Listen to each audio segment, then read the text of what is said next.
Okay, well, welcome back to Living Off Grid with Dependability. Today I'm showing you how to vacuum pump the Senville Mini-Split system. I did a lot of checks on the videos to try to find videos about it. Nobody seemed to have one, so I figured I'd do my own video in regards to definitely just vacuum pump. So for one, you can do each individual line. Like I have 3 zones, A, B, and C, as you can see. Now, according to the manufacturer, they want you to do one that will cover all 3 mini splits all at the same time, all 3 units. Now, you can do them individually, so if there's a leak or something, you can go back and do each individual line, but you can, basically, they recommend doing all 3 simultaneously. The other thing is to show you how to connect this. So if you can see over here, we have the vacuum pump. The yellow line is going to be into the center. The blue line, which is your low, that is what's going to connect to the actual units. And then the only thing you got to do is connect the blue line. You're going to need an adapter there. Once you connect that, then you connect the yellow. Don't forget to put oil in your pump. You turn it on. When you start off, it's going to be at 0 once you connect it. And then when you turn it on, it's going to vacuum it down to, as you can see, like the -30, -1 area over here. You keep it running for approximately 30 to 45 minutes. Now, just to make sure we recap on this, all of these valves, I took these covers off, as you can see, all these valves, used the Allen wrench, opened up every single zone.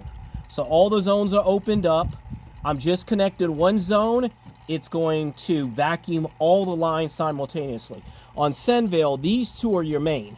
This is how you put the Freon in, R410 or whatever else you might have. But these are going to be the very last step once all the lines are vacuumed out. Now, once this is done, about 30-45 minutes, I'm going to turn it off. I'm going to let it sit in its position.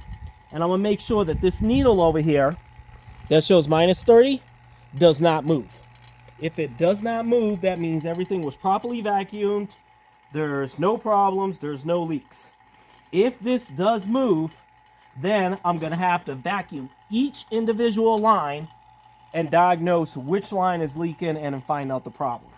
So I just wanted to show people because nobody really explains vacuuming and all the details, which line connects to which, but I just want to explain. Now, like I said, Senville is one that you do all simultaneously. Other manufacturers might recommend doing each zone individually, but Senville recommends doing all the zones at once. You only need to do individual zones if you have a leak. Without a leak, once you do all 3, you're perfectly fine. So I'm going to keep it running for about 45 minutes. I like to be more on the safe than sorry side. And after it's been done for 45 minutes, I'm going to come back. I'm going to just turn off the pump, leave everything in its condition, and wait probably about another 10 minutes. Or maybe 20 minutes. You can literally wait overnight if you want to.